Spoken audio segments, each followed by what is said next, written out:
মা আমিনা বলেন ঘরের ছাদ যখন সরিয়ে গেল, 4 জন মহিলার নাম আছে। 4 জন মহিলাকে আমি জীবনে কোনোদিন দেখি নাই। 1 নম্বরে যে নামছে, আমার ভিতরে একটু ভয় পাই নাই। আমারে আসিয়াই পরিচয় দিচ্ছে, লা তাখাফ ওয়ালা তাহজান ইন্নাল্লাহা মা'না। ভয় পাইও না, ঘাবড়াইও না, চিন্তা করো না। আমেনা, আমেনা বিনতে আব্দুল ওহাব, ভয় পাইও না, চিন্তাও করিও না। আমি হলাম তোমার আদি মাতা মা হাওয়া। মা আমেনা আশ্চর্য হয়ে গেল, আপনার নাম মা হাওয়া? হ্যাঁ। আপনি কেমনে আসলেন? ও হাওয়া, তুমি জানো না রে হাওয়া, তোমার বাবা আদম তার কবর শ্রীলঙ্কায়, আর আমার কবর হলো মক্কায়। কেন জানো? আমার কবর জিদ্দায় আমি কেন রাখছি? আমি যখন আসমানে ছিলাম গন্ধম ফল খেয়ে ফেলেছি, তোমার বাবা আদম রে ফুসলাই আমি খাওয়াইছি, 2 জনকে জান্নাত থেকে বের করে দিছে। তখন আমি আরশে আজিমের ভিতরে একটা নাম দেখছি, যেই নামটা একটু পরেই দুনিয়ায় আসবে।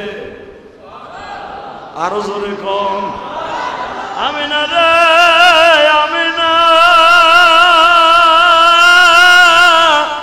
যেই নামের খাতিরে তামাম পৃথিবী বানিয়েছে আমার মাওলা।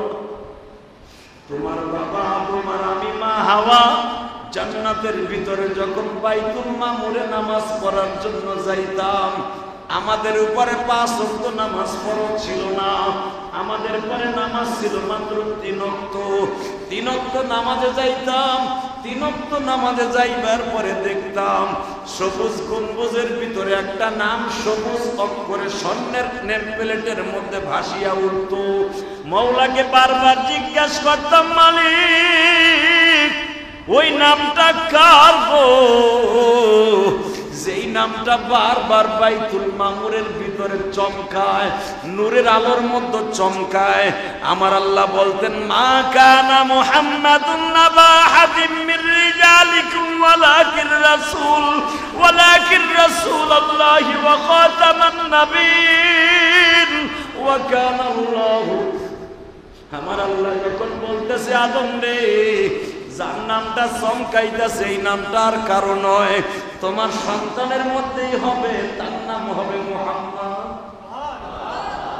তার বাবার নাম হবে আব্দুল্লাহ, মার নাম হবে আমেনা। তখনই আমি মনে মনে ভাবছিলাম, ওই নামের বরকত যদি আমি হাওয়ার গর্ভে আসতো, কিন্তু আমার গর্ভে তো আসবে না। তোমার নাম তো আগের থেকে আমার মাওলাই বলে দিয়েছে। সেদিন থেকে আমি আল্লাহর কাছে দোয়া করছিলাম, আল্লাহ তুমি অন্তত তাকে যদি আমার গর্ভে নাহি দাও, কিন্তু ইনি যার গর্ভে জন্মগ্রহণ করবে, অন্তত ওই মহিলাটারে আমার একটু দেখাইও। ও আমিনা,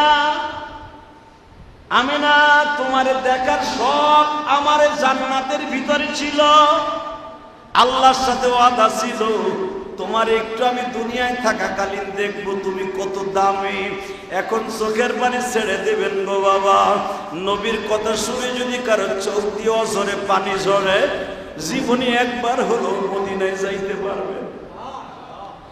মা হাওয়া যদি আমার নবী আসার হাজার হাজার বছর আগে আমিনারে দেখতে চাই গো বাবা, হাওয়ারে যদি স্বপ্নের ভিতরে বাস্তবে মা আমেনারে দেখাইতে পারে, আপনি যদি আমার বিশ্ব নবীর মাকে দেখার ইচ্ছা পোষণ করেন, আমার নবীর স্বপ্নে দেখার ইচ্ছা পোষণ করেন, আমি আল্লাহর জাতের কসম করে বললাম, স্বপ্নের ভিতরে আমার বিশ্ব নবীর দিদার লাভ হয়ে যাবে।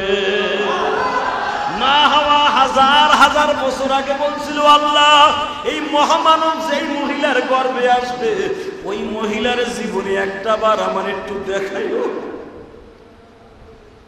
আমিনা রে, আমি জান্নাতের ভিতরে বসে তোমার চেহারাটা দেখতে পারছিলাম। আমিনা, আমি হলাম হাওয়া। মা হাওয়া স্তব্ধ হয়ে গেলেন। একটু পরেই দেখা যাইতেছে নামতাছে বাবা, ওনার নাম আর কেউ নয়, উনিও দেখতাছে একই সাইজের, একটু খাটো, কিন্তু চেহারা একই কোয়ালিটির, একই কোয়ালিটির চেহারা। মা আমেনা যখন প্রথম জনের পরিচয় পাইছে আর কোনো ভয় নেই, মনে মনে ভাবলেন মা হাওয়া যখন আসছে মা তো আমার দুইজন, আর একজন মা মনে হয় আসছে। ঠিকই দেখা যায় একই কোয়ালিটির চেহারা, আগের মহিলার চেহারা তার চেহারা সেম সেম দেখা যায়। নামিয়েই জিজ্ঞেস করে আমেনা রে, চিন্তা করিস না রে মা, আমি হইলাম পৃথিবীর জাতীয় মা হাজেরা। আপনি মা হাজেরা, আমার বাবা ইব্রাহিমের স্ত্রী? হ্যাঁ। ও মা, একটু পরেই দেখা যায় বাবা আর একজন মহিলা নিচে নামলেন। ওই আসমান থেকে সিঁড়ি লাগানো হয়েছে, ছাদ তো ফাটানো। একটু পরে একজন মহিলা নামলেন, সে আর কেউ নয় গো, ফেরাউনের স্ত্রী মা। বলেন বলেন, ও এই নামটা ভালো জানেন। ফেরাউনের স্ত্রী মা আসিয়া। এইবার কিন্তু দুইজন বলছে আমি তোমার মা, কিন্তু এখন যিনি নামলেন মা মেনা মনে মনে ভাবলেন মা তো দুইজন, হাওয়া একজন হলো আদিমাতা, হাজেরা হলো জাতির পিতার মা, জাতির জননী। জাতির জোরে কন, জাতির জননী কয়জন? হ্যাঁ না নতুন করে বাংলাদেশে আছে? জাতির জননী একজনই বাবা, একজন না দুইজন। সায়রার হাজেরা কানে ইব্রাহিম নবীর বিবি দুইজন। আল্লাহু আকবার বলতে পারেন? জাতির জননী বাজারে সঙ্গে সঙ্গে মা আমেনা মনে মনে ভাবলেন জাতির জননী তো আসলো বুঝলাম, ইনি আবার কে? চেহারাতে একই কোয়ালিটির দেখা যায়। ও বাবা, আমার নবীর সাথে কতগুলো মহিলা পুরুষের চেহারার মিল ছিল, তার ভিতরে হাওয়া, হাজেরা, আমেনা এবং জিন্দা নামতাছেন আমেনার গর্ভ ধাত্রীমা হিসাবে তাদের চেহারা একই কোয়ালিটির, সব চেহারা একই কোয়ালিটির। মা হাজেরা জিজ্ঞাসা করেন আপনার পরিচয়টা জানতে পারি? এবার বলতেছে মা আপনি আমারে, মা বলবেন না আমি আপনার পুত্রবধূ। এই সুবহানাল্লাহ, আমি আপনার পুত্রবধূ, পোলার বধূ। আমি আশ্চর্য হয়ে গেলেন, পোলার খবর নাই, বউ আগে পড়ছে। তোমার নাম কি? আমার নাম হলো আসিয়া। তুমি আমার পোলার বউ কেমনে হবা? কিয়ামতের মাঠে আপনার ছেলের সাথে কয়েকটা মেয়ের বিবাহ হবে, তার ভিতরে আমি হলাম এক নাম্বার। আরো জোরে কোন, আমি হলাম আপনার ছেলের পুত্রবধূ। আপনার পুত্রবধূ। এই কথাটা শুনতে দেরি আছে। আমেনার চোখ দিয়ে আমার পোলার খবর নাই, পোলার বউ আয়া পড়ছে। এই সময় যদি আমার স্বামী বাইসা থাকতো, যদি একটা দিনও বাইসা থাকতো, আমি আমার স্বামী আব্দুল্লাহরে বলতে পারতাম পোলা কবে বিবাহিত উপযুক্ত হবে জানি না, তবে আল্লাহর হুকুমে পোলার বউ দেখে ফেলছি। আরে আমার পুরো কপাল, আমি তাও বলতে পারলাম না। একটু পরে আর একটা মেয়ে নামলেন, নামিয়ে সালাম দিয়ে বলে আসসালামু আলাইকুম আমেনা বিনতে আব্দুল ওয়াহাব উম্মি। ও আমেনা বিনতে আব্দুল ওয়াহাব, আব্দুল ওয়াহাবের মেয়ে আমেনা। ও মা, আল্লাহ শান্তি আপনার পরে বর্ষিত হোক। আমেনা আশ্চর্য হয়ে বলে তুমি আমারে আবার বলতেছো মা, তুমি আবার কি? ওই মহিলা উত্তর দিচ্ছে মা, আমি আপনার মা বলছি তার কারণ আছে। কয়েকটা ওই যে আপনার ডাইন পাশে বসে আছে, ডাইন পায়ের কাছে, উনি আপনার ছেলের পুত্রবধূ, আমিও আর একজন পুত্রবধূ। জোরে বল, তুমিও পুত্রবধূ। তোমার নাম কি? আমার নাম ঈসা ইবনে মারিয়াম, আমি ঈসা নবীর মা মারিয়াম। আল্লাহু আকবার বলেন। তুমি ঈসা নবীর মা মারিয়াম? হ্যাঁ। যখনই বলছি ঈসা নবীর মা মারিয়াম, দার দার করে মা আমেনা চোখের পানি ছেড়ে দিলেন। আমি শুনতে পেয়েছি আপনার ছেলে আপনার ছেলে আমার সন্তান ঈসা, আপনার সন্তান ঈসা আমার মুহাম্মাদের উম্মত হইয়া শেষ জামানায় আসবে। আমি শুনছি ঈসা নবী আসমানে আছে, উনি তো কিয়ামতের 40 বছর আগে দুনিয়ায় আসবে। শুধু একটা কথার উত্তর দিবেন গো, আমার মুহাম্মদ কি তাহলে পৃথিবীর সমস্ত নবীর নবী? মা মারিয়াম বলে ফেললেন 100% আপনার ছেলে সমস্ত নবীদের নবী। ইমাম মালিক রাহমাতুল্লাহ আলাইহি জন্ম নিয়েছে কাবা ঘরের কেবলই দক্ষিণ পাশে বাবা।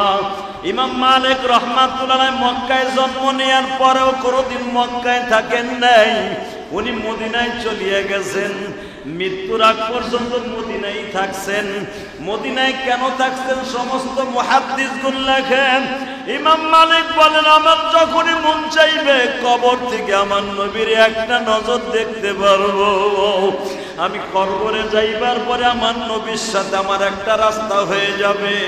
কারণ দুনিয়ার যেই দেশে যেই উম্মাত জন্ম নিছে ওই উম্মাতের সাথে তার কবরের সাথে নবীর একটা রওজা হবে। আমি ইমাম মালিক যদি মসজিদ নববীর পাশে জান্নাতুল বাকি কবরস্থানে আমার কবর হয়, আমি আমার নবীর 5 বেলা দেখতে পারবো। নবীর মসজিদ নববী থেকে যখন আজান হবে আমার নবী তো বলতে থাকে উম্মতেরা রে, আমার কষ্ট ঘাম ঝরানো মসজিদে নববী, এই মসজিদে যারা 1 ওয়াক্ত নামাজ পড়বা 50,000 ওয়াক্ত নামাজ পড়ার সওয়াব হয়ে যাবে। ইমাম মালিক রাহমাতুল্লাহ আলাইহি বলেন হাজিরা যখন নবীর রওজার পাশে দাঁড়ায়া সালাম দেয় গো, প্রত্যেকটা হাজির সালামের জবাব আমার নবী নিজের মুখ থেকে দেয় গো বাবা। যখন হাজি কোন দেশের হাজি যায় নবীর রওজায় সালাম দেয়, আমার নবী বলে উম্মতরে যাও, হয়তো বেঁচে থাকলে আবার তোর সাথে দেখা হবে, আর যদি দুনিয়ায় দেখা না হয় দেখা হবে রোজে মাহশর। কারণ এই মাসলা তো আমি ইলিয়াসুর রহমান জিহাদি জানি। আরো জোরে বলে। এই জন্যই যে বাবা হাজির দোয়া 40 দিন পর্যন্ত ডাইরেক্ট কবুল হয়। হাজির সমস্ত কিছু আমার আল্লাহর কাছে কবুল হয়। এই যে মাথার চুলটা দেখতাছেন, এই চুলটা কিন্তু বাংলাদেশে আসার পর বেলুন লাগাই নাই বাবা। হাজি 40 দিন অন্তত কোন হাজি এই চুলের মধ্যে কোনো বেলেট লাগায় না, কারণ এই চুলের সাথে কাবা ঘরের বাতাস লাগানো আছে, এই চুলের সাথে বাবা রসুলের রওজার বাতাস লাগানো আছে।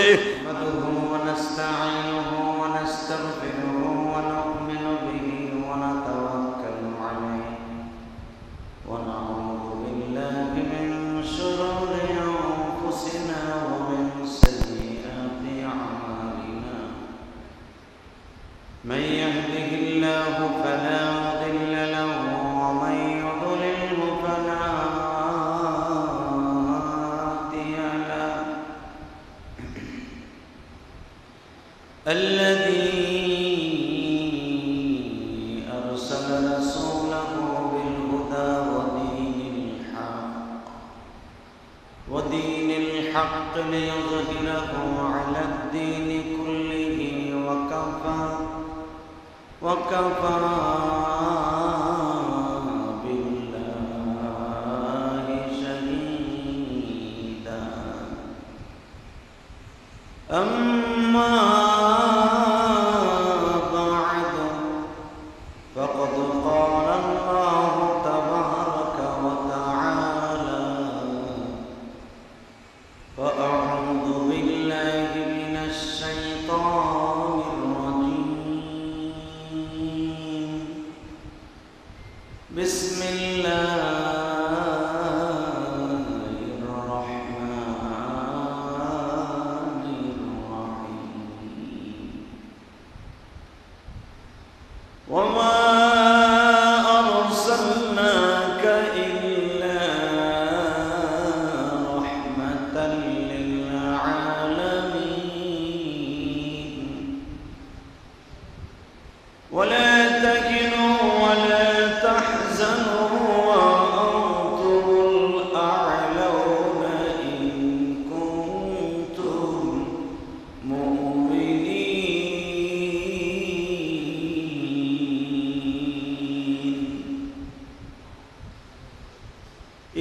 الله وملائكته يصلون على النبي يا أيها الذين آمنوا صلوا عليه وسلموا تسليما لا إله إلا الله لا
আল্লাহ জাকিরিন শাকিরিন মুহিব্বিন মুবাল্লিগিন আল্লাহর পীরের মাহবুব বান্দারা আল্লাহ রাব্বুল আলামিনের দরবারে লাখ কোটি শুকরিয়া জ্ঞাপন করছি যেই মহান প্রতিপালক আপনাকে আমাকে পবিত্র জুমার দিনে মাহে রবিউল আউয়ালে তারই ঘরে আগে আগে এসে বসবার তৌফিক প্রদান করেছেন। ওই মহান সত্তার শুকরিয়া জোরে সোরে বলে আলহামদুলিল্লাহ। সমস্ত প্রশংসার মালিক যিনি, সব প্রশংসার মালিক যিনি, সারা পৃথিবীর মালিক যিনি, সব প্রশংসার মালিক তিনি। আল্লাহ রাব্বুল আলামিন তার কোরআনে কারীমের মধ্যে বলেন, লাইন শাকারতুম লাযীদান্নাকুম ওয়া লাইন কাফারতুম ইন্না আযাবী লাশাদীদ। বান্দা আমার প্রশংসা করলে নিয়ামত বেড়ে যাবে, আমার প্রশংসা না করলে তোমার নিয়ামত কমে যাবে এবং অত্যন্ত কঠিন আযাব ও গজবের মধ্যে তোমাকে ফেলে দেব। আল্লাহ যে অবস্থায় যখন যে অবস্থায় রাখে প্রশংসা করতে হবে কার? আরো জোরে বলেন আল্লাহ।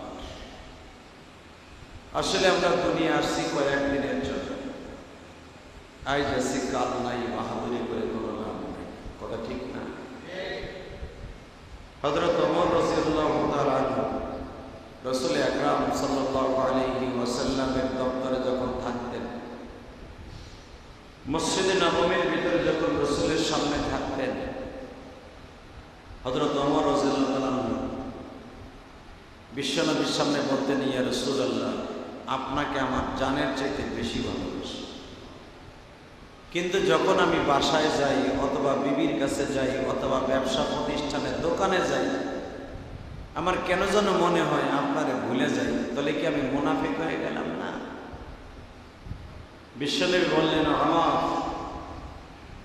লা ইউমিনু আহাদুকুম হাত্তা আকুনা হাব্বা ইলাইহি মিন ওয়ালিদিহি ওয়া ওয়ালাদিহি ওয়ান নাসি আজমাইন। ওই সময় পর্যন্ত কামেল মুমিন হতে পারবে না যত সময় পর্যন্ত দুনিয়ার সব মানুষ থেকে আমি নবীকে ভালো না বাসবে। তুমি যখন আমার সামনে থাকো তোমার ইমানের অবস্থা থাকে একরকম, আমার সামনের থেকে যখন চলে যাও তোমার ইমানের হালাত হয়ে যায় আর এক রকম। তার জ্বলন্ত প্রমাণ আমি আপনাদেরকে সামনে দিই। আপনারা যখন মসজিদে কখনো কোনো সময় নামাজ পড়তে যান, ইমাম সাহেবের সামনে নামাজ পড়তে বসলে বয়ানের ভিতরে বসে অনেক কিছু চেঞ্জ মনে হয়, কথা ঠিক না? অনেক কিছু মনে হয় আর কোনো খারাপ কাজ করব না, ভালো কাজ করব, ভালোর সাথে চলব। যখন বাহিরে চলে যাই এই কথাগুলো আর মনে থাকে না। তো সাহাবে একরাম তো আর এটার বাহিরে না, সাহাবিরা তো মানুষ, সাহাবিদের কাছে তদ্রূপ এরকমই মনে হইত। রসুলের সামনে যখন আসতেন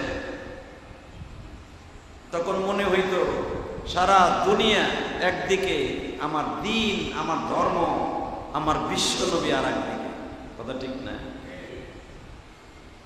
আল্লাহ, আসলে আপনারা জানেন ইমাম মালিক রাহমাতুল্লাহ আলাইহি জন্ম নিয়েছে কাবা ঘরের কেবলই দক্ষিণ পাশে। বাবা ইমাম মালিক রাহমাতুল্লাহ আলাইহি মক্কায় জন্ম নেওয়ার পরেও কোনোদিন মক্কায় থাকেন নাই, উনি মদিনায় চলিয়ে গেছেন। মৃত্যুর আগ পর্যন্ত মদিনায় থাকছেন। মদিনায় কেন থাকছেন সমস্ত মুহাদ্দিসগণ লেখেন। ইমাম মালিক বলেন, আমার যখনই মন চাইবে কবর থেকে আমার নবীর একটা নজর দেখতে পারবো। আমি কবরে যাইবার পরে আমার নবীর সাথে আমার একটা রাস্তা হয়ে যাবে। কারণ দুনিয়ার যেই দেশে যেই উম্মাত জন্ম নিছে ওই উম্মাতের সাথে তার কবরের সাথে নবীর একটা রওজা হবে। আমি ইমাম মালিক যদি মসজিদ নববীর পাশে জান্নাতুল বাকি কবরস্থানে আমার কবর হয়, আমি আমার নবীর পাঁচ বেলা দেখতে পারবো। নবীর মসজিদ নববী থেকে যখন আজান হবে আমার নবী তো বলতে থাকে, উম্মতেরা রে, আমার কষ্ট ঘাম জড়ানো মসজিদে নববী, এই মসজিদে যারা এক ওয়াক্ত নামাজ পড়বা 50,000 ওয়াক্ত নামাজ পড়ার সওয়াব হয়ে যাবে। ইমাম মালিক রাহমাতুল্লাহ আলাইহি বলেন, হাজিরা যখন নবীর রওজার পাশে দাঁড়ায়া সালাম দেয়, প্রত্যেকটা হাজির সালামের জবাব আমার নবী নিজের মুখ থেকে দেয় গো বাবা। যখন হাজি কোন দেশের হাজি যায় নবীর রওজায় সালাম দেয়, আমার নবী বলে, উম্মতরে যাও, হয়তো বেঁচে থাকলে আবার তোর সাথে দেখা হবে, আর যদি দুনিয়ায় দেখা না হয় দেখা হবে রোজে মাহশর। কারণ এই মাসলা তো আমি ইলিয়াসুর রহমান জিহাদি জানি, আরো জোরে বলে। এই জন্যই যে বাবা হাজির দোয়া 40 দিন পর্যন্ত ডাইরেক্ট কবুল হয়। হাজির সমস্ত কিছু আমার আল্লাহর কাছে কবুল হয়। এই যে মাথার চুলটা দেখতাছেন, এই চুলটা কিন্তু বাংলাদেশে আসার পর বেলুন লাগাই নাই বাবা। হাজি 40 দিন অন্তত কোন হাজি এই চুলের মধ্যে কোনো বেলেট লাগায় না, কারণ এই চুলের সাথে কাবা ঘরের বাতাস লাগানো আছে, এই চুলের সাথে বাবা রসুলের রওজার বাতাস লাগানো আছে। আমি শুধু আপনাদের সামনে বিশ্বনবীর চিত্রণা রবিউল আউয়াল মাসে তুলে ধরতে চাই। মা আমিনা বলেন, ঘরের ছাদ যখন সরিয়ে গেল 4 জন মহিলার নাম আছে, 4 জন মহিলাকে আমি জীবনে কোনোদিন দেখি নাই। এক নম্বরে যে নামছে আমার ভিতরে একটু ভয় পাই নাই, আমারে আসিয়াই পরিচয় দিচ্ছে, লা তাখাফ ওয়ালা তাহজান ইন্নাল্লাহা মা'না, ভয় পাইও না, ঘাবড়াইও না, চিন্তা করো না। আমেনা, আমেনা বিনতে আব্দুল ওয়াহাব, ভয় পাইও না, চিন্তাও করিও না, আমি হলাম তোমার আদি মাতা মা হাওয়া। এই সুবহানাল্লাহ, আস্তে কইলে জবান কাইরানি বলেন। মা আমেনা আশ্চর্য হয়ে গেল, আপনার নাম মা হাওয়া? হ্যাঁ। আপনি কেমনে আসলেন? ও হাওয়া, তুমি জানো না রে হাওয়া, তোমার বাবা আদম তার কবর শ্রীলঙ্কায়, আর আমার কবর হলো মক্কায়। কেন জানো? আমার কবর জিদ্দায় আমি কেন রাখছি? আমি যখন আসমানে ছিলাম গন্ধম ফল খেয়ে ফেলেছি, তোমার বাবা আদম রে ফুসলাই আমি খাওয়াইছি, 2 জনকে জান্নাত থেকে বের করে দিছে। তখন আমি আরশে আজিমের ভিতরে একটা নাম দেখছি, যেই নামটা একটু পরেই দুনিয়ায় আসবে।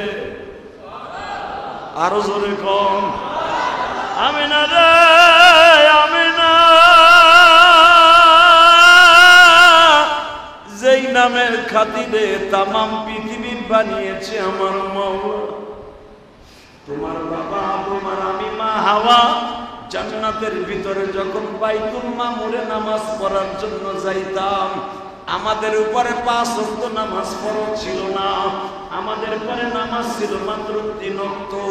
3 ওয়াক্ত নামাজে যাইতাম, 3 ওয়াক্ত নামাজে যাইবার পরে দেখতাম সবুজ গম্বুজের ভিতরে একটা নাম সবুজ অক্ষরে স্বর্ণের নেম প্লেটের মধ্যে ভাসিয়া উঠত। মাওলাকে বারবার জিজ্ঞাসা করতাম, মালিক ওই নামটা কার গো? যেই নামটা বারবার বাইতুল মামুরের ভিতরে চমকায়, নূরের আলোর মধ্যে চমকায়। আমার আল্লাহ বলতেন, মা কানা মুহাম্মাদুন নাবা হাদিম মির রিজালিকুম ওয়ালাকিন রাসূলুল্লাহি ওয়া খাতামান নাবিয়্যিন ওয়া কানা আল্লাহু। আমার আল্লাহ যখন বলতেছে, আদম রে যার নামটা চমকাইতেছে এই নামটা আর কারো নয়, তোমার সন্তানের মধ্যেই হবে, তার নাম হবে মুহাম্মদ, তার বাবার নাম হবে আব্দুল্লাহ, মার নাম হবে আমেনা।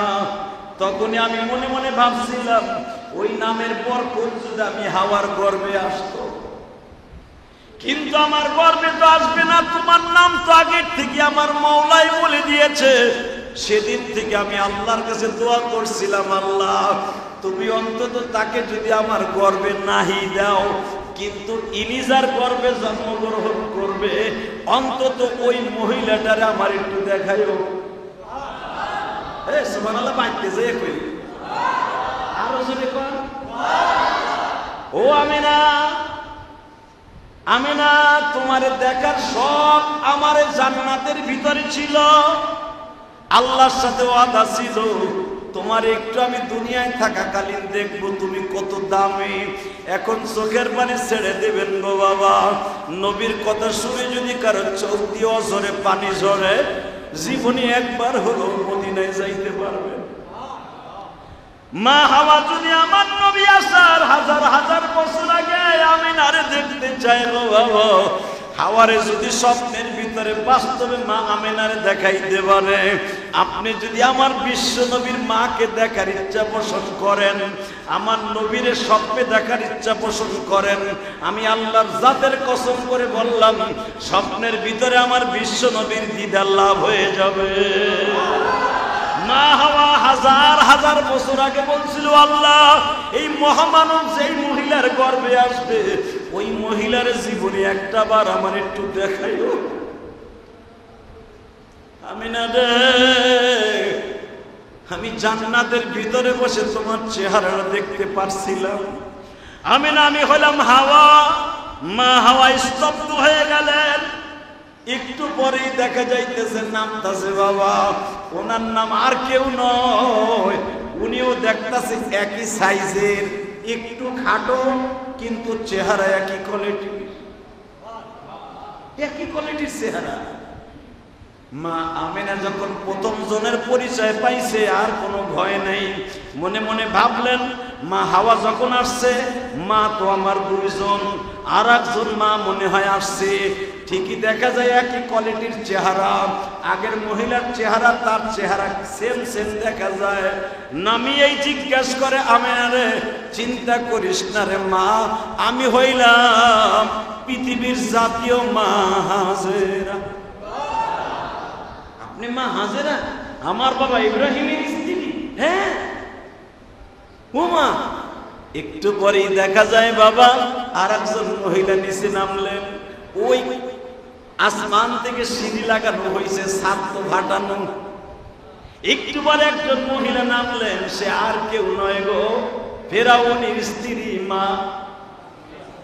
বলেন বলেন, ও এই নামটা ভালো জানেন। ফেরাউনের স্ত্রী মা আসিয়া। এইবার কিন্তু 2 জন বলছে, আমি তোমার মা, কিন্তু এখন যিনি নামলেন মা আমেনা মনে মনে ভাবলেন, মা তো 2 জন, হাওয়া একজন হলো আদিমাতা, হাজেরা হলো জাতির পিতার মা, জাতির জননী, জাতির জোরে কর, জাতির জননী কয়জন? হ্যাঁ, না নতুন করে বাংলাদেশে আছে? জাতির জননী একজনই বাবা, একজন না দুইজন। সায়রার হাজেরা খান ইব্রাহিম নবীর বিবি দুইজন। আল্লাহু আকবার বলতে পারেন? জাতির জননী বাজাতে সঙ্গে সঙ্গে মা আমেনা মনে মনে ভাবলেন, জাতির জননী তো আসলো বুঝলাম, ইনি আবার কে? চেহারাতে একই কোয়ালিটির দেখা যায়।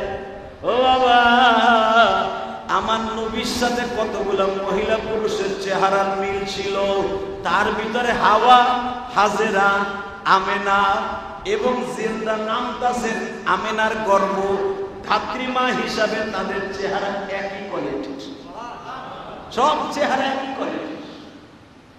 মা হাজেরা জিজ্ঞাসা করেন, আপনার পরিচয়টা জানতে পারি? এবার বলতেছে, মা আপনি আমারে মা বলবেন না, আমি আপনার পুত্রবধূ। এই সুবহানাল্লাহ, আমি আপনার পুত্রবধূ, পোলার বধূ। আমি আশ্চর্য হয়ে গেলেন, পোলার খবর নাই, বউ আগে বসছে। তোমার নাম কি? আমার নাম হলো আসিয়া। তুমি আমার পোলার বউ কেমনে হবা? কিয়ামতের মাঠে আপনার ছেলের সাথে কয়েকটা মেয়ের বিবাহ হবে, তার ভিতরে আমি হলাম এক নাম্বার। আরো জোরে কর।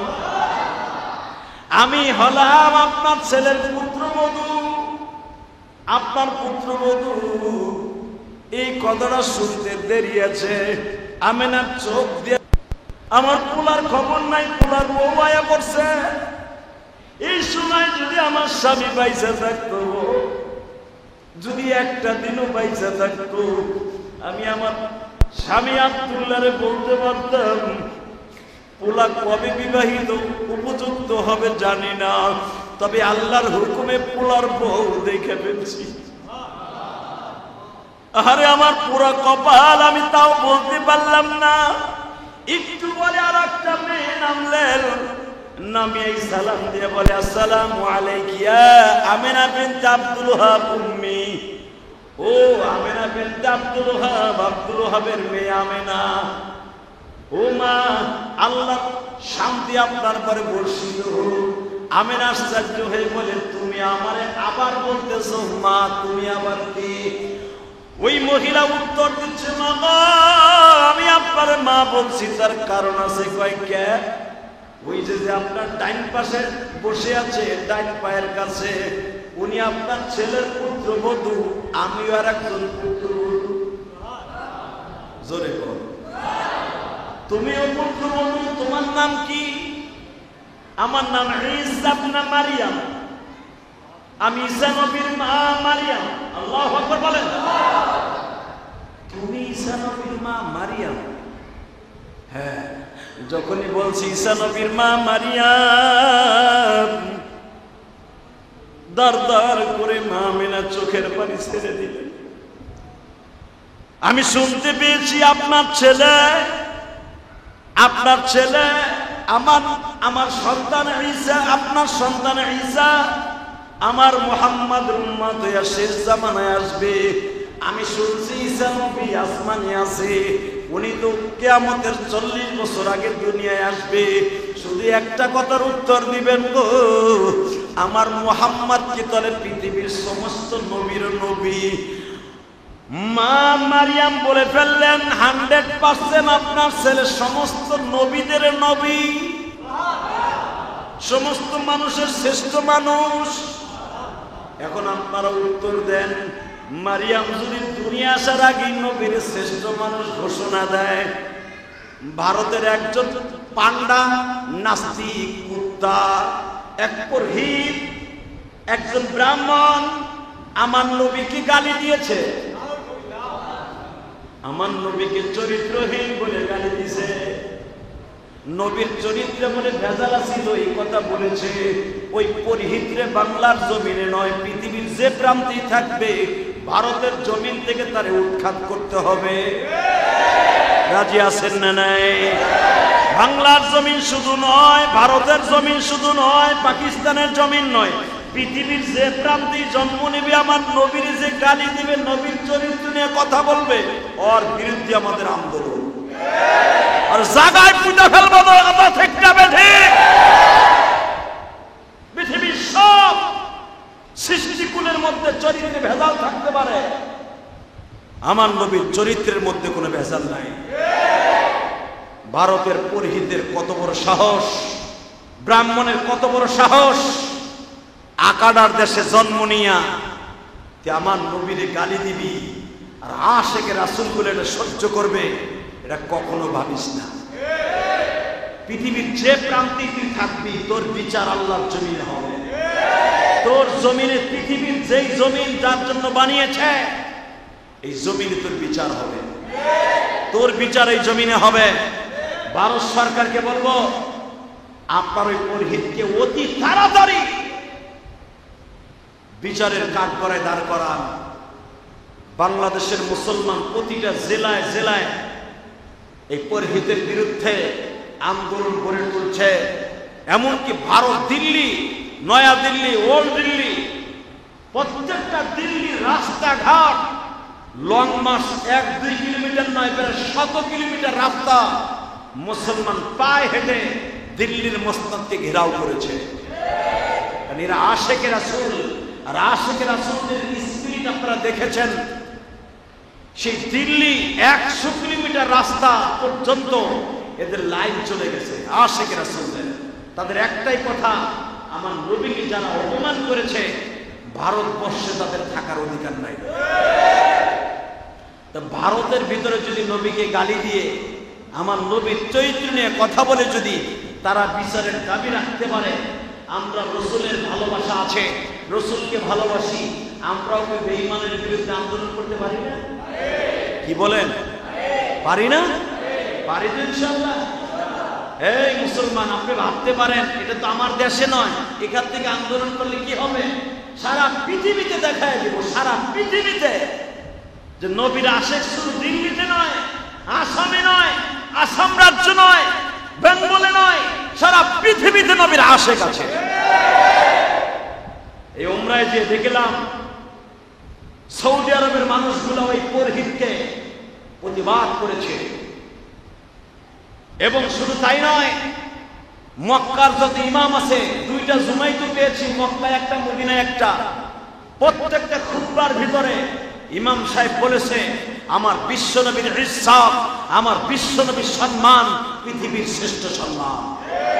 কত জুমায় যখন জুমার নামাজ পড়তেছিলাম মসজিদ নববী, ইমাম সাহেব, খতিব সাহেব আব্দুর রহমান হুজাইফি, মক্কার ইমাম হলো আব্দুর রহমান সুদাইসি, আর আব্দুর রহমান হুজাইফির ছেলে গত জুমা পড়িয়েছে। আব্দুর রহমান হুজাইফির বড় ছেলে এখন মসজিদ নববী, ওনার বাবার ইন্তেকালের পরে, উনি অসুস্থ হওয়ার পরের থেকেই এখন তার ছেলে হলো মসজিদ নববীর খতিব।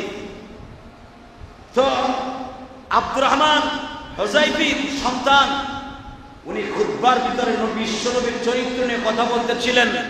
ওয়া ইন্নাকা লাআলা খুলুকিন আযীম, লাকাদ কানা লাকুম ফি রাসূলিল্লাহি উসওয়াতুন হাসানাহ লিমান কানা ইয়ারজুল্লাহ ওয়াল ইয়াওমাল আখির। এই আয়াতগুলো উনি তেলাওয়াত করতেছিলেন আর আমার বিশ্বনবীর এক একটা চরিত্র বলতেছিলেন। মা আয়েশা থেকে বর্ণিত, মা আয়েশার হাদিস কেন বর্ণনা করলেন খতিব সাহেব, যে মা আয়েশাকে একদিন জিজ্ঞাসা করা হয়েছিল, আয়েশা বিশ্বনবীর চরিত্র সম্পর্কে আপনি কিছু আমাদের বর্ণনা করেন, আপনার স্বামী স্বামী হিসাবে কেমন? আমরা তো দুনিয়ার স্বামীর অভাব নাই, আমরা বোর সাথে যে ব্যবহার করি, পৃথিবীর শ্রেষ্ঠ স্বামী হিসাবে আমার নবী 1 নাম্বার। আল্লাহু আকবার জোরে বলতে পারেন? পৃথিবীর বাদশা হিসাবে আমার নবী 1 নাম্বার। পৃথিবীর লোকসভা হিসাবে নেতৃত্বের দিক দিয়ে আমার নবী 1 নাম্বার। পৃথিবীর শ্রেষ্ঠ ইমামের দিক দিয়ে আমার নবী 1 নাম্বার। পৃথিবীর শ্রেষ্ঠ নেতার দিক দিয়ে আমার নবী 1 নাম্বার। পৃথিবীর শ্রেষ্ঠ চেহারার দিক দিয়ে আমার নবী 1 নাম্বার। পৃথিবীর শ্রেষ্ঠ চরিত্রবান আমার বিশ্ব নবী।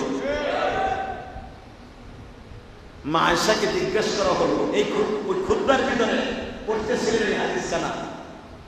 মা আয়েশাকে জিজ্ঞেস করলো, ইয়া আয়েশা বিনত আবু বকর আহসানান নাস ওয়া আওজাদান নাস ওয়া আসজাআন নাস খুলিকাল ইনসান ওয়া ইন্নাকা লাআলা খুলুকিন আযীম।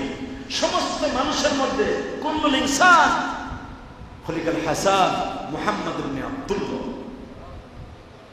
মা আয়েশাকে জিজ্ঞেস করছেন, আপনার স্বামী হিসাবে, আমি তো জানি পৃথিবীর শ্রেষ্ঠ নবী হিসাবে সে শ্রেষ্ঠ মানুষ, স্বামী হিসাবে আপনার কাছে কেমন ছিল? আয়েশা বলতেছে, আওজাদান নাস আহসানান নাস আওজাদান নাস ওয়া আসজাআন নাস। আব্দুল্লাহ, মুহাম্মদ ইবনে আব্দুল্লাহ, তুমি কি বলতেছো? স্বামী হিসাবে কেন? পৃথিবীর শ্রেষ্ঠ মানুষ হিসাবে বলো। স্বামী বাদ দিলাম, স্বামী স্ত্রীর মধ্যে কিছু না কিছু টোটকা ফাটকা লাগতে পারে, আরে স্বামী হিসাবে বাদ দিলাম, আমার নবী পৃথিবীর শ্রেষ্ঠ মানুষের ভিতরে আহসানান নাস, পৃথিবীর সমস্ত মানুষের ভিতরে উত্তম। ও আসজাআন নাস, স্বামী বলো, প্রেসিডেন্ট বলো, নেতা বলো, পৃথিবীর সর্বশ্রেষ্ঠ হলো আমার নবী, আমার স্বামী মুহাম্মদুর। আজকে আমার সেই নবীর চরিত্র নিয়ে যদি কোনো পড়ে না, পৃথিবীর রাজা বাচ্চারাও কথা বলে, ওর দাঁত ভাঙা জবাব দিব। রাজি আছেন না নাই? ইনশাআল্লাহ বলেন তো।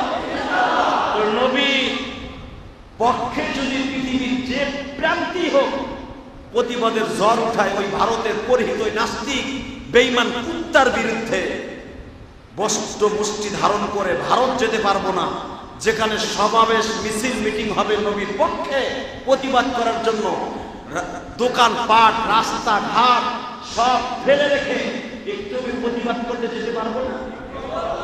দিল্লির মানুষ যদি 100 কিলোমিটার হেঁটে সেই ওল্ড দিল্লি থেকে নয়া দিল্লি যেতে পারে, ওল্ড দিল্লি থেকে নয়া দিল্লি শত শত কিলোমিটার রাস্তা যদি লং মার্চ করে তারা দিল্লি ঘেরাও করতে পারে, আমরা অন্তত পল্টন ওই চুনকুটিয়া কদমতলী যদি লং আইটেম ডাক দেয়, আমরা যেতে রাজি আছি না? কে কে রাজি আছে? দেখে আল্লাহকে হাত তুলে দেখানো, কে কে রাজি আছে? লিল্লাহি তাকবীর। আল্লাহ কবুল করুক, জোরে কেন আমিন। নামান হাত দেখা যায় বলে দেখবো না যারা হাত তুলছেন কয়জন যাবে। বাংলাদেশ মানব কল্যাণ পরিষদ, অর্থাৎ যেটার উপদেষ্টা আমি ইলিয়াস রহমান জিহাদি, বাংলাদেশে সব, এখানে শুধু আমি নয়, মানব কল্যাণ পরিষদ বাংলাদেশ, অর্থাৎ প্রত্যেকটা মানুষের পাশে দাঁড়াবে এই নিয়ত করে একটা সংগঠন আছে কেরানীগঞ্জ। এই সংগঠনের পক্ষ থেকে চুনকোটে চৌরাস্তায় নবী প্রেমিকদের কাছে ডাক দিচ্ছে, বিশ্ব নবীর পক্ষে ওই পরিহিতের বিরুদ্ধে বিচারের দাবি লইয়া ডাক দিয়েছে। কি যাইতে রাজি আছেন না? কি যাবেন না খাবার খাওয়ানোর লেগে বাসায় যাবেন? ডাইরেক্ট নামাজ পড়ে ওইখানে যাবেন? রাজি আছেন না নাই? যাবেন তো ইনশাআল্লাহ। আমি কসম করে বলতে পারি, এতটুকু মুজাহাদা যদি থাকে অন্তরের সাথে, যে বিশ্ব নবীকে যে গালি দিয়েছে ওর ফাঁসির দাবিতে, ওর বিচারের দাবিতে, আমি এখান থেকে অন্তত 500 কদম চুনকুটে চৌরাস্তা 500 কদম লাগাই আমি দিলাম। হতে পারে 500 কদমের বদৌলতে বিশ্বনবী 6500 কিলোমিটার রাস্তা এসে স্বপ্নের ভিতরে তোমার সাথে দেখা দিতে পারে। পারে কি পারে না? পারে কি পারে না? 100% পারবে মিয়া। কেন পারবে না বিশ্বনবী? তুমি যদি আশিক রাসূল হিসাবে এখান থেকে 500 কদম লাগাইয়া 200 কদম লাগাইয়া চুনকুটে চৌরাস্তায় যাইয়া চোখের পানি ছেড়ে দিয়ে বলতে পারো, নবী গো ভারতে যাওয়া সম্ভব নয়, ভারতে যাওয়া সম্ভব নয়, এই পর্যন্ত আসছি আপনার প্রেম দেখাবার জন্য, দুপুরের খাবার খাই নাই, ঘরেও যাই নাই। ইলিয়াস রহমান জিহাদি বলেছে, পাগলের মতো আশিক রাসূল হিসাবে ছুটে এসেছি শুধু আপনার সাথে বেয়াদবি যে করেছে ওর প্রতিবাদ করার জন্য, ওর বিরুদ্ধে আন্দোলন করার জন্য। নবীকে কিয়ামতের মাঠে আমাদের ধুইয়া আপনি জান্নাতে যাইয়েন না। এই নিয়ত যদি আপনার থাকে, আমার বিশ্বাস মৃত্যুর একদিন আগে হলো আপনার চেহারার সাথে বিশ্বনবীর চেহারা মিল না করাইয়া আল্লাহ আপনারা কবরে নেবে না। আমি কসম করে বলতে পারি, আল্লাহু আকবার বলতে পারেন না? বিশ্বনবীর প্রেমে যদি, বিশ্বনবীর প্রেমে যদি হরিণ জান্নাতে যেতে পারে, হরিণ। বিশ্বনবী যাইতেছে সাহাবীদেরকে নিয়ে রাস্তা দিয়ে, আপনারা জানেন মদিনায় যারা গেছেন, মক্কায় যারা গেছেন, মক্কা মদিনায় কিন্তু কোনো বাগান নাই, গাছ গাছলা নাই, খালি পাহাড় আর পাহাড়। পাহাড়ের ভিতরে হরিণ বাস করে, বাঘ বাস করে, ভাল্লুক বাস করে, হিংস্র প্রাণী বাস করে। আমি যখন এই বছর মাহফিল করতেছিলাম ওহুদ পাহাড়ের পাশে, আল্লাহু আকবার বলতে পারলেন না? সুক গনাম, উহুদ পাহাড়ের সাথে একটা বাজার আছে, এটার নাম হলো সুক গনাম। সুক গনাম মানে ছাগলের বাজার। এখানে মদিনার যত কোরবানির উট, ভেড়া, বকরি, দুম্বা এখানে বিক্রি হয়। উহুদ পাহাড়ের সাথে এই জায়গাটা। তো ওইখানে আমার অনেক ভক্ত, হাজার হাজার ভক্ত আমার। যদি বলেন হাজার হাজার মানুষকে মদিনায় আছে, হ্যাঁ, অধিকাংশ অন্তত 18 লক্ষের উপরে প্রবাসী সৌদি আরবে। আল্লাহু আকবার বলতে পারেন না? বাংলাদেশি মক্কা মদিনায় যারা কাজ করে বাংলাদেশি, এরা আছে অন্তত 4,500 উপরে। খালি মক্কা মদিনায় কাজ করে 4,500 উপরে বাংলা। তো মদিনায় যারা কাজ করে অধিকাংশ এরা উহুদ পাহাড়ের সাথে থাকে। সুবহানাল্লাহ। তো এখানে যখন আমি গেলাম, সুবহানাল্লাহ, বাজানরে শুধু কেন এই কথাগুলো বলছি, আমার একটা বাংলাদেশি ভাই বলে, জিহাদি সাহেব, আমি কেন এই উহুদ পাহাড়ের কাছে কাজ করি জানেননি? আমি 18 বছর পর্যন্ত এই মদিনায় থাকি। ভালো ভালো কাজের অফার আমি রিয়াদে পাইছি, আমি দাম্মামে পাইছি, আল কাসিম পাইছি, আমি বহু জায়গায় আম্বু পাইছি, যেখানে তেলের খনি এখানে পাইছি, বহু দামি দামি জায়গায় কাজের অফার পাইছি। আমি মদিনা ছাইরা যাই নাই গো। কেন যাই নাই জানেন? ইমাম মালিক রাহমাতুল্লাহ আলাইহি বলে, মদিনায় আসার পরে আর কোনোদিন মক্কায় ফিরে যায় নাই। ও বাজার, আল্লাহ শুকর,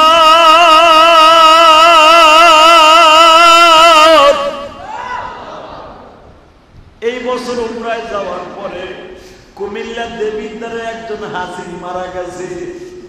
বাজানরে ছোট্ট মেয়েটার সাথে লয়ে গেছে, বিবিরে লয়ে গেছে, মেয়ের জামাই সাথে লয়ে গেছে, 12 বছরের নাতিটাও সাথে লয়ে গেছে। তাদের ফ্যামিলিতে 5 জন উমরায় গেছে। ও বাবা, আমার সাথে দেখা। যখন লাশটা তারা দাফন করে আমার কাছে আসছে, হুজুর, আমার শ্বশুরকে দাফন করে আসছে।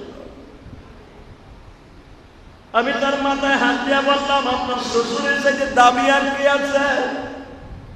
যেই কবরস্থানে হাসান ঘুমিয়েছে, যেই কবরস্থানে ওসমান গনি ঘুমিয়েছে, যেই কবরস্থানে মা ফাতেমা ঘুমাইয়াছে, যেই কবরস্থানে হাসান রাদিয়াল্লাহু তাআলা ফাতেমার সন্তান ঘুমিয়েছে, যেই কবরস্থানে ফাতেমার 4টা সন্তান ঘুমাইয়াছে,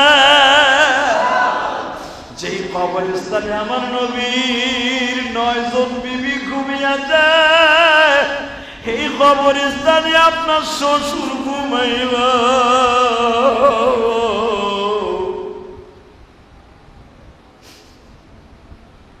যেই হাজিটা মারা গেছে, ছোট্ট মেয়েটারে নিয়ে গেছে, বাবা এখনো বিবাহ হয় নাই। ছোট্ট মেয়ে মানে 15-16 বছর হবে। এই হাজিটার ওই মেয়েটা তার দুলাভাইয়ের সাথে, অর্থাৎ তার মার সাথে বলতেছে, ওই যে জিহাদি সাহেব হুজুর মায়ের ওয়াজ বেশি করে, বাবার ওয়াজ বেশি করে, হুজুরের কাছে দোয়া চাও। আমি শুধু তারে বুঝদিলাম, কিয়ামতের মাঠে তোমার বাবার সাথে দেখা হইব, তোমার বাবার লাগে আমি কি দোয়া করব। তোমার বাবা আমার বাংলাদেশের একটা সোনালী সন্তান, কারণ সবার কপালে মসজিদে নববীর পাশে দাফন হয় না।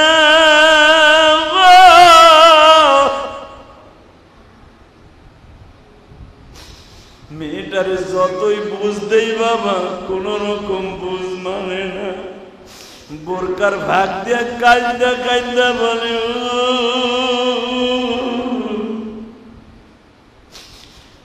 আসছিলাম 5 জন, এখন চলে যাব 4 জন, আমার বাবারে কই রেখে গেলাম। ওই হাজির বিবি বারবার কাঁদে আর বলে, যদি কোন রকম ভাবে আমার স্বামীরে বাংলাদেশে লয়ে যাওয়ার সিস্টেম থাকতো, আমি লাগেজের ভিতরে করে আমার স্বামীরে লয়ে যাইতাম। আমি বললাম, মা গো, আপনার স্বামী এমন জায়গায় ঘুমাইছে যেই কবরস্থানে মা ফাতেমা ঘুমিয়ে আছে, যেই কবরস্থানে হাসান ঘুমিয়ে আছে গো, ওই মহিলা কোন রকম ভাবে বোঝে না গো বাবা। আমি আপনাদের সামনে কেন বলছি জানেন? এই পৃথিবী যাদের বাবা মা চলিয়া যায় তারাই বুঝে মা বাবা কি জিনিস।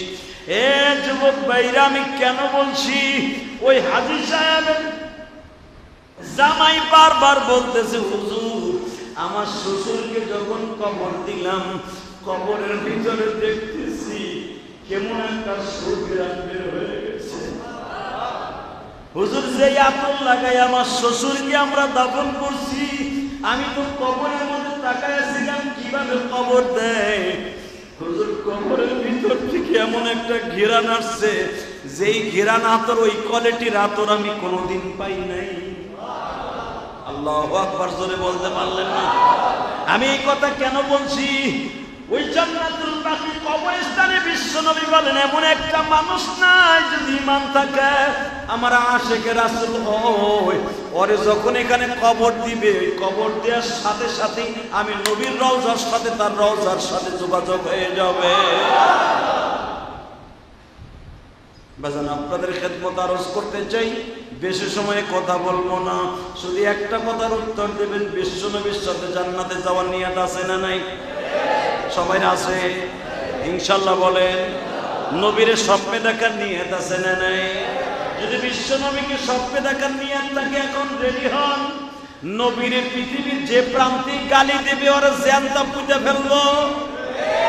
বাংলার জমিনে যদি কেরানীগঞ্জের জমিনে কেউ আমার নবীর চরিত্র নিয়ে কথা বলে, আর জায়গায় আত্মা ভেঙে দিন। কথা বলেন না কেন? এখন তো গালি দিয়েছে ভারতে, ওরা তো কিছু করার নাই। ওই হিন্দু ব্রাহ্মণ পরহিত, ওই বেঈমানের বাচ্চা কুত্তা। কারণ আমার আল্লাহ কোরআনে বলেন, মান সাবিয়া, আল্লাহ রাসূল হাদিসে বলেন, মান সাব্বা নাবিয়ান ফাকতুলু, মান সাব্বা নাবিয়ান ফাকতুলু। যারা আমি নবীকে গালি দেবে তার বিচার হলো তার কল্লা উড়াই দিতে হবে। আল্লাহু আকবার, বলতে পারো না? বিচারটা কে শিখাই দিয়ে গেছে? এই মক্কার ভূখণ্ডে যে প্রান্তেই হোক, নবীর গালি দিয়ে এত দূরের কথা, নবীর একটা সুন্নাতকে যদি কেউ অস্বীকার করে মক্কায়, সাথে সাথে ওর কল্লা উড়াই দেবে। নবী বলেছেন, মান সাব্বা নাবিয়ান ফাকতুলু, যে আমি নবীর গালি দিবে সাথে সাথে তার বিচার হলো তার কল্লা উড়াই দেবে। ওই পরিহিতের কল্লা আমরা উড়াই দিতে চাই। যদি কেমনে? আমরা তো আর ভারত যেতে পারবো না, ওই মুড়ি আকাদারে বলবো। কারণ ওটা তো আর কাটা না, ওটা কি আকাদা না? আকাদারে বলবো। যদি তোর পরিহিতের বিচার না হয়, সারা পৃথিবীতে আশেকের রাসূলদের আগুন লেগে যাবে। কথা বলেন না কেন? লিবাননে প্রতিবাদের ঝড় উঠছে, জিদ্দায় প্রতিবাদের ঝড় উঠছে, বাংলার জমিনে প্রতিবাদের ঝড় উঠছে, ইরানে প্রতিবাদের ঝড় উঠছে, ফিলিস্তিনে প্রতিবাদের ঝড় উঠছে, ভারতের গুজরাটের সহ দিল্লি, নয়া দিল্লি, আসাম, সারা পৃথিবীতে প্রতিবাদের ঝড় উঠছে। আশিক রাসূলুল্লাহ দেখায় দিচ্ছে, পৃথিবীর যে প্রান্তেই আমার নবীকে গালি দিবে, মান সাব্বা নাবিয়ান ফাকতুলু, ওর কল্লা সেখান থেকে উড়াইয়া দিবে। ভারত সরকারকে বলবো, আকারা সরকার, মোদী সরকার, তোমার সাথে আমার সরকারের একটা লিয়াজু বর্তমান হচ্ছে, কিন্তু মনে রাখবা, যদি লিয়াজু আমাদের সাথে রাখতে হয়, বাংলার মুসলমান এমন একটা কোয়ালিটির মুসলমান, এরা হতে পারে গরিব, এরা হতে পারে পয়সাহীন, এরা হতে পারে চেহারার মিল নাই, হতে পারে এদের গায়ে শক্তি নাই, কিন্তু আশিক রাসূল যদি রাস্তায় নামে সারা পৃথিবী একাকার করে ফেলতে পারে। জ্বলন্ত প্রমাণ বিগত সরকার থেকে বেরিয়েছে। কথা বলেন না কেন? ভারত সরকারকে বলবো আমার এই বক্তৃতার মাধ্যমে, কারণ আমার বক্তৃতা সারা পৃথিবীতে যাবে জুমার পরে আমি জানি। যদি আমার বক্তব্য মোদী সরকার আপনার কান পর্যন্ত পৌঁছায়, আমি ইলিয়াসুর রহমান জিহাদি, বাংলাদেশের ক্ষুদ্র একটা থানা কেরানীগঞ্জ থেকে হুঙ্কার দিয়ে বলছি, ইলিয়াসুর রহমান জিহাদি হতে পারে গুনাহগার, আমার বিশ্বনবীর চরিত্রে যদি তুমি মোদিও কথা বলো, তোমারে আমি সুযোগ পাইলে তোমার কল্লা আমি উড়াই দেব। তোমাকে চ্যালেঞ্জ করলাম, যদি পারো আমার নবীকে তুমি মোদি একটা গালি দিয়ে দেখো, তোমার চরিত্র কত নাম্বার ভেজাল থাকতে পারে, আমার চরিত্রে ভেজাল থাকতে পারে, আমার নবীর চরিত্রে কোনো ভেজাল নাই। আমার নবীকে নিয়ে তুমি মোদিও যদি কথা বলো, ভারতের মুসলমান, বাংলাদেশের মুসলমান, পাকিস্তানের মুসলমান, ইরানের মুসলমান, সৌদি আরবের মুসলমান তোমার কল্লা উড়ায় দিলে দ্বিধাবোধ করবে না। সারা পৃথিবীর মুসলমান জীবন দিতে পারে, তার নবীর অপমান সহ্য করতে পারে না। তুমি তাড়াতাড়ি তোমার ওই ব্রাহ্মণকে, তাড়াতাড়ি তোমার ওই পুরোহিত জাউরাকে, বেজন্মাকে, পিতৃ পরিচয়হীন সন্তান, কারণ আমার নবী বলেছে যে আমার চরিত্র নিয়ে কথা বলবে ওর জন্মের মধ্যে ভেজাল আছে। ওর জন্ম জারদ সন্তান, তোমার এই জারদকে, তোমার এই পিতৃ পরিচয়হীন সন্তানকে, এই পুরোহিতকে অতি তাড়াতাড়ি বিচারে কাট করে আনা হবে। সারা পৃথিবী থেকে ঝড় উঠবে। বাংলাদেশের মুসলমান কেবল গর্জা উঠছে। ঢাকা বিশ্ববিদ্যালয় থেকে আন্দোলন হয়েছে, তোমরা জানো পল্টন থেকে আন্দোলন হচ্ছে, সারা বাংলাদেশ থেকে আন্দোলন হচ্ছে। কয়েকদিন পরে আশেকের রাসূলদের, আশেকের অগ্নিগিরি দাবানলের মতো ধাউ ধাউ করে জ্বলে উঠবে। এই আগুন সামাল দেওয়ার মতো তুমি মোদি আর তুলে পারবা। কথা বলেন না কেন? কি আশেকের রাসূল কি পরিচয় দিতে রাজি আছেন না? ঘরের মধ্যে হইয়া থাকা মনে রাখবেন, আমি বলি নাই। যদি আপনি বলেন হুজুর এখানে বসে চিল্লাইলে কি হবে, এই মুসলমানের বলা এখানে বসে চিল্লাইলে হবে না, মানে আপনাদের জানা আছে বিশ্বনবীর একজন সাহাবীকে শহীদ করা হচ্ছে মসজিদে নববী থেকে প্রায় 82 কিলোমিটার দূরে, সেই বীরে মাওনা। আল্লাহু আকবার বলতে পারেন? সেই তাবুকের কাছাকাছি বীরে মাওনা। আমি গুনাহগার এই বছর গিয়েছিলাম। রাসূল একজন সাহাবীকে শহীদ করা হচ্ছে, শহীদে চড়ানো হচ্ছে সেই বীরে মাওনা। তাবুকের কাছাকাছি যখন পাহাড়ের ঢালুতে ফেলাইয়া তাকে শহীদে চড়াচ্ছে, হাত পায়ের ভিতরে লোহা ঢুকাই দিচ্ছে, হাত পায়ের ভিতরে এখান দিয়ে লোহা ঢুকানো, এখান দিয়ে প্যারাক ঢুকানো। শহীদ হওয়ার মাত্র 2 মিনিট আগে জিজ্ঞেস করে, তুমি শুধু একবার বলো তোমার এখানে, তোমার পরিবর্তে তোমার নবী মুহাম্মদকে শহীদে চড়ানো হচ্ছে। ওই সাহাবী বলে, উত্তরটা যদি নিতে হয় তাহলে আমার হাত পায়ের বাঁধনটা ছেড়ে দে। আল্লাহু আকবার বলতে পারলেন? এই উত্তর যদি নিতে হয় যে আমার পরিবর্তে আমার নবীর শহীদে চড়ানো হচ্ছে, এই কথা একবার শাহেদ করলে, সাক্ষ্য দিলে, গাওয়াহি দিলে আমার ছেড়ে দিবি। আমার মতো হাজারো জীবন, হাজার বার শহীদ হবে শহীদে চড়ে, কিন্তু তারপরে যদি শরীর মাঝখানে বসে শুনি আমার নবীর পায়ের মধ্যে একটা কাঁটা ফুটছে, কাঁটা, কেউ যদি আমার কানে খবর দেয়, আমি শরীর থেকে যদি সুযোগ পাই আমার এই দাঁত দিয়ে আমার বিশ্ব নবীর পায়ে কাঁটাটা তুলে দিব। শরীরে চড়ানো দূরের কথা। এই ছিল সাহাবীদের ভালোবাসা। এই মুসলমান ভাইরা, এখন যদি বলেন যে আমরা বাংলাদেশ থেকে ভালোবাসা কিভাবে করব, আমার নবীরে গালি দিছে, আমরা এখানে বসে চিল্লাইলে কি হবে? এই নামাজ যদি আল্লাহরে না দেখে পড়তে পারেন, নামাজের মধ্যে দুরূদ, আপনার দুরূদ মদিনায় যাবে, এই বিশ্বাসে যদি তাশাহুদের পরে দুরূদ পড়তে পারেন, এই দুরূদ নামাজে কি লিখে পড়েন? আপনার দুরূদ নবীর রওজায় যাক, এই নিয়ত করে পড়েন না? কথা বলেন না কেন? এই যে তাশাহুদের পর আত্তাহিয়াতের পরে সালাম ফিরে বানালে দুরূদ পড়েন না? এই দুরূদ কেন পড়েন? যে আমার দুরূদ আল্লাহুম্মা সাল্লি আলা মুহাম্মাদ ওয়া আলা আলি মুহাম্মাদ, এই কি বলছেন? আমার দুরূদ ও সালাম নবীর রওজায় যাক, নবীর কাছে পৌঁছাক। আপনার সালাম পৌঁছে যাবে 100% যদি আপনার অন্তরে ইশকে নবী থাকে।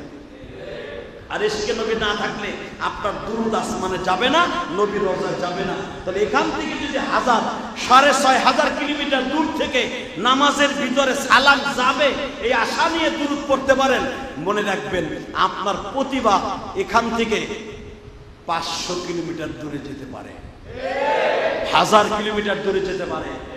পারে কি পারে না? অতএব ওই পুরোহিতের বিরুদ্ধে আন্দোলন গড়ে তোলার জন্য, বিচারের দাবি নিয়ে বর্তমান সরকারের কাছে আমরা দাবি উত্থাপন করার জন্য, মোদী সরকারকে দেখাবার জন্য চুরকাটের চৌরাস্তায় নামাজের পরে আন্দোলনের ডাক আসছে উলামা ইকরামের পক্ষ থেকে। কি যাবেন না? যাবেন তো ইনশাআল্লাহ? সবাই যাবেন তো ইনশাআল্লাহ? আল্লাহ সবাইকে তৌফিক দান করেন। আল্লাহ যারা আমার নবীকে গালি দিয়েছে ওর বিচার তোমার কাছে দিলাম। মা আয়েশা বলেন, আমাদের ঘরে 3 মাস পর্যন্ত কোনো হাঁড়ি জ্বলে না। এক চাঁদ থেকে আর এক চাঁদ পর্যন্ত একটা সেকেন্ডের জন্য আমাদের ঘরে বাতি জ্বলে না। উম্মতের জন্য বিশ্বনবী পেটে 7 দিন পাথর বেঁধেছে। আজকে সেই উম্মতের সামনে আমার নবীরে গালি দিবে, এটা কোনো দুর্বল ইমানদার ছাড়া কেউ মেনে নিতে পারে না। ইনশাআল্লাহ বাকি নামাজের পরেই চুনকোটা চৌরাস্তায় যাবো ইনশাআল্লাহ। আর ওই বিমানের বিচার পৃথিবীতে হোক, আপনি চান না? কে কে চান? দেখে আল্লাহকে হাত তুলে দেখান তো। আল্লাহ, এই জুমার দিন রবিউল আউয়াল মাসে তোমার নবী দুনিয়া আসছিল।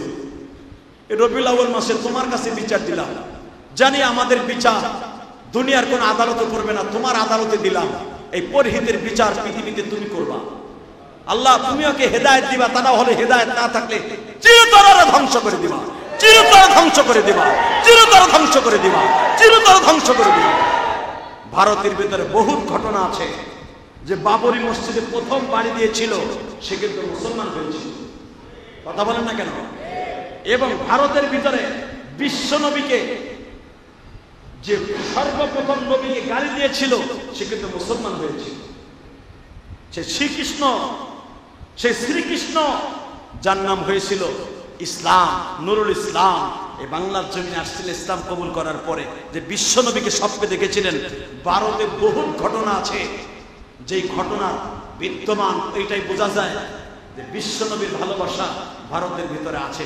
ইনশাআল্লাহ তাআলা শ্রীকৃষ্ণ যদি নুরুল ইসলাম হতে পারে, দীপ্তকণ্ঠে আওয়াজ করে বলতে পারি, মোদী সরকার যে বেঈমান পরহিত নবীকে গালি দিয়েছে, তোমাদের দেবতাদের একজন ইমাম, আল্লাহ তার হেদায়েত দিক, যদি হেদায়েত না পায় পরে জীবনের তেরে যেন আল্লাহ ধ্বংস করে দেয়। এই আশা ব্যক্ত করে ওর বিচার বাংলার জমিনে হোক। আপনারা চান তো? ইন্ডিয়া হোক, চান তো? আমরা বাংলাদেশের সরকার অতি দ্রুত আশেকে রাসূল হিসাবে ভারতের দূতাবাসে একটা স্মারকলিপি পাঠানো হোক যে অতি তাড়াতাড়ি এই পরহিতের বিচার করা হোক। কারণ পৃথিবীর কোন ধর্মের গ্রন্থের মধ্যে নাই কোন ধর্মের পর আঘাত করা যায়।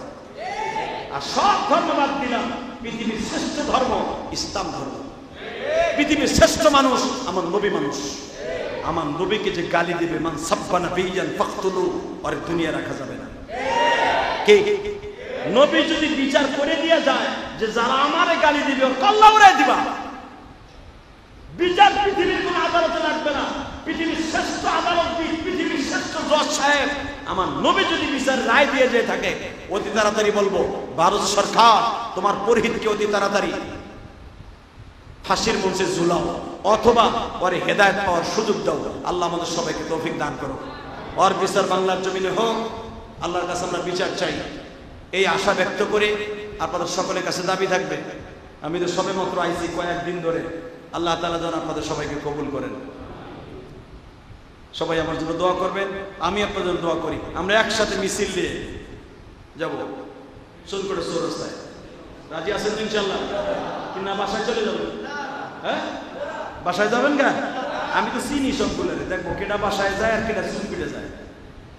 ইনশাআল্লাহ তাআলা আল্লাহ আমাদের সবাইকে আশিকে রাসূল হিসাবে কিয়ামতের মাঠে ওঠার তৌফিক দান করুন।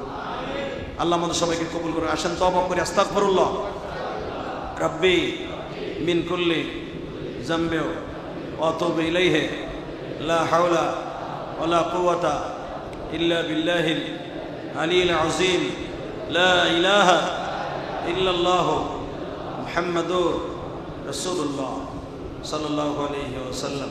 সবাই সবার জন্য দোয়া করেন, আমি আপনাদের জন্য দোয়া করি। সবে মাত্র আসছি মক্কা মদিনা থেকে, শরীর এমনি দুর্বল। মক্কা মদিনা থেকে যারা গেছেন তারা জানেন 1 সপ্তাহ পর্যন্ত বিছানাতে ওঠা যায় না। এত শরীর দুর্বল যে মাহফিল থাকা সত্ত্বেও মাহফিলে যাইতে পারি নাই। জুমার নামাজ পড়াইলাম, আসলে আজকে জুমার নামাজটাও ভাবছিলাম পড়াবো না, আজকে জুমার নামাজ ভাবছিলাম পড়বো, কিন্তু চিন্তা করলাম যখন আশেকে রাসূল হিসাবে চুনকোটে যাইতে দিব, আমি কইলে যেমন মুসল্লিরা যাইব, অন্য কেউ কইলে এইভাবে যাইব না। কি আমি ইলিয়াস রহমান জিয়াদি যদি পায়ে হাঁটা যাইতে পারি কদম লাগাইয়া, অসুস্থ শরীর লইয়া, আপনি পারবেন না? যদি আপনি না যান, আমি মনে করবো আপনার মতো হতভাগা, আপনার মতো কপাল পোড়া কেরানীগঞ্জের একজন আছে কিনা সন্দেহ আছে। আপনি আপনার বিএনপির নেতার লেগে যদি পল্টন যাইতে পারেন পায়ে হাইটা, আওয়ামী লীগের নেতার লেগে যদি যাইতে পারেন পল্টন, জামাত ইসলামের নেতার জন্য যাইতে পারেন, সরমনার মুরিদগুলি যদি সরমনার বিশ্বাস ডাক দিলে পল্টন মিছিল নিয়ে যাইতে পারো হাইটা, এই 4-5 কিলোমিটার, আধা কিলোমিটার থেকে 1 কিলোমিটার রাস্তা, আশেকে রাসূলরা ডাক দিছে, উলামা একরাম ডাক দিছে, এইটুক কি যাওয়া যাবে না? ও এখানে গেলে তো পয়সা পাওয়া যাবে না নাকি? আর দলে গেলে তো 500 করে পাওয়া যাবে। হ্যাঁ, এখানে 500 আর 1000 না, 10টা পৃথিবীর সমান একটা জান্নাত পাওয়া যাবে, বিশ্বনবীর ভালোবাসা পাওয়া যাবে। আল্লাহ আমাদের সবাইকে তৌফিক দান করুন। সবাই সবার জন্য দোয়া করেন। আর দেখতেছি মসজিদে যদি জুমা আমি পড়াই, মসজিদের ছাদেও জায়গা হবে না, 3 তলার কাজ খুব দ্রুত ধরতে হবে। আলহামদুলিল্লাহ বলেন। আপনাদের সবার কাছে দাবি থাকবে, আপনারা একটু সাহায্যের হাত বাড়ায় দেন। আমি আর কত করব, 2 তলা তো কমপ্লিট করে দিলাম। আপনারা বলতে না পারেন যে বেটা জায়গা কিনা মসজিদ করতে যাইয়া খয়রাত করা শুরু করছে না, আপনাদের কাছে দাওয়াত পৌঁছাই দিলাম। 3 তলার কাজ খুব দ্রুত ধরতে হবে, কারণ মুসল্লি যদি আমি এখানে জুমা পড়াই 5 তলা লাগবে এরকম, ঠিক না? এখনো তো জানে না যে আমি জুমা পড়াই। যদি জানে কেরানীগঞ্জ যদি ইলিয়াস রহমান জিহাদি জুমাই মসজিদে পড়ায়, তার মসজিদে এরকম ছাদ আরো 3টা লাগবে। দোয়া করেন ইনশাআল্লাহ তাআলা। আপনাকে দোয়া চাই, সহযোগিতা চাই, সহযোগিতার হাত বাড়ায় দেন। দুনিয়া আপনিও থাকবেন না, আমিও থাকবো না, কিন্তু এই মসজিদ থাকবে, ঠিক না বেঠিক? না মসজিদ 100 বছর পরে মার্কেট হবে, মার্কেট হবে। আর কিয়ামত পর্যন্ত এই মসজিদের এই জায়গা, এই 6% জায়গা মার্কেট হবে না, কিয়ামত পর্যন্ত মসজিদই থাকবে ইনশাআল্লাহ তাআলা। সকলের কাছে আমার 2 হাত বাড়ায় দোয়াও চাই, সাথে সাথে সাহায্যও চাই। আল্লাহ যেন আপনাদের সবাইকে মাফ করে দেয়। এই মসজিদে 1000, 2000, 5000, 10,000 টাকা দিয়ে মসজিদের ফান্ডকে অনেক বড় করে ফেলেন ইনশাআল্লাহ তাআলা। আল্লাহ আপনাদের সবাইকে তৌফিক দান করুন। আপনারা মসজিদের ফান্ডকে বড় করেন, বাকি তো আমি গুনাহগার আছি ইনশাআল্লাহ। যত কোটি টাকা লাগে আমার তো আল্লাহ যতদিন বাঁচায় আছে ততদিনই মসজিদের পিছনে খেদমত করে যাব। মসজিদ এখন আমার না, সারা দুনিয়ার মানুষের মসজিদ। এটা ইলিয়াস রহমান জিহাদির প্রতিষ্ঠান, এটা আপনাদের মসজিদ, আল্লাহর ঘর। আল্লাহুম্মা আমিন। ربنا ظلمنا أنفسنا وإن لم تغفر لنا وترحمنا لنكونن من الخاسرين. ربنا فاغفر لنا ذنوبنا وكفر عنا سيئاتنا وتوفنا مع الأبرار. ربنا فاغفر لنا ذنوبنا وكفر عنا سيئاتنا وتوفنا مع الأبرار. اللهم اغفر لنا ولوالدينا رب ارحمهما كما ربياني صغيرا. اللهم اعز الإسلام والمسلمين. اللهم اعز الإسلام والمسلمين واخذل الكفرة الملاحدة والمشركين واليهود والنصارى. اللهم احفظنا من كل بلاء الدنيا وعذاب الآخرة. رب العالمين সবে মাত্র তোমার নবীর রওজায় সালাম দিয়ে আসলাম। গত শুক্রবার জুমার নামাজের পরে চোখের পানি ফেলাইয়া বলেছিলাম, নবীজি আগামী জুমায় তো বাংলাদেশে থাকবো, যদি আল্লাহ কবুল করে হায়াতে বেঁচে থাকি বাংলাদেশে জুমা পড়াবো। নবী গো কেমনে আপনারে ভুলে যাবো? দুনিয়ার সব আশিক গুলা তো কিয়ামতের মাঠে আপনার এই মদিনায় দৌড়াই আসতে হবে। নবী যদি আমার কবরটা আপনার এই মদিনায় হয়তো, তাইলে তো আর বাংলাদেশ থেকে দৌড়াই আসা লাগতো না। কিন্তু আগামী জুমায় যদি হায়াতে বেঁচে থাকি বাংলাদেশে পড়াই, যারা আমার সাথে জুমায় হাজির হবে তাদের জীবনের সব গুণাগুলি মাফ করে দিবেন। ও আল্লাহ তুমি তাকায়া দাও, আমি গুনাহগারের সাথে যারা আমিন আমিন বলেছে এদের মধ্যে কার যেন জনম দুঃখিনী মা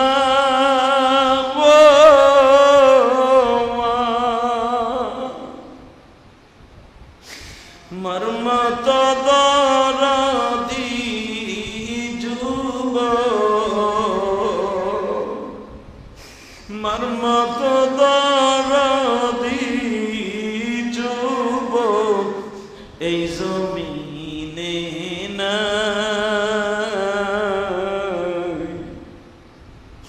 আল্লাহ তুমি ভালো রাখো মা দুঃখিনীকে। আল্লাহ মসজিদে যারা আমিন আমিন বলছে চোখের পানি ফেলে দিয়েছে। কোন মহিলা পুরুষ যেন বাসায় বসে অসুস্থ অবস্থা হাত তুলে বলতেছে যে হাদিজা আমারও তো মা নাই গো।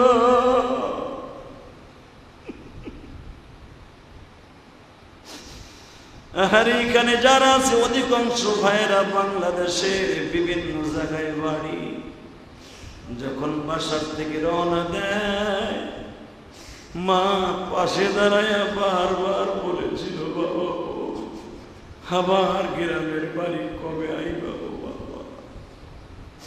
মাকে বলে আসছে মা 1 মাস 2 মাস পরে আবার আসবো। বাবাকে বলে আসছে 1 মাস 2 মাস পরে টাকা পাঠাবো। এমনও আছে আমারে আজকে তো ওই মা যাদের কবরে কেউ তো আর পথের দিকে তাকায় থাকে না। কেউ তো বলে না বাবা আব্দুর রহমান আব্দুর রহিম কবে এবং কবে ঢাকার থেকে তুমি বাড়িতে আসবা। কমলা আপেলের সিজন যায় সবাইকে খাওয়াইলাম মা দুঃখিনীকে খাওয়াইতে পারলাম। মা কমলার সিজন আসলে বলতো বাবা কটা কমলা পাঠায় দিস। বাবা বলতো বাবা কটা কমলা আপেল পাঠায় দিস। আজকে তো বাবা নাই, কেউ তো বলার মতো লোক নাই গো। আল্লাহ যাদের বাবা কবরে তুমি তাদের জিম্মাদারি নিয়ে নিয়ে গো আল্লাহ তাদের কবরে খাবারের ব্যবস্থা করে দিও আল্লাহ। সবে মাত্র মক্কা মদিনা থেকে আসলাম। আমার ভাইরা যারা আমিন আমিন বলছে সকলের ব্যবসা বাণিজ্যে বরকত দিয়ে দিও, হালাল রিজিকের ব্যবস্থা করিয়ে দিও আল্লাহ। যারা এই মসজিদে দান করে দানগুলো কবুল করে নিও। 1000 500 100 200 10 20 50 যেই যা দান করে দানগুলো কবুল করে নিও আল্লাহ। এদের বাবা মার কবরে হাদিয়া পৌঁছে দিও।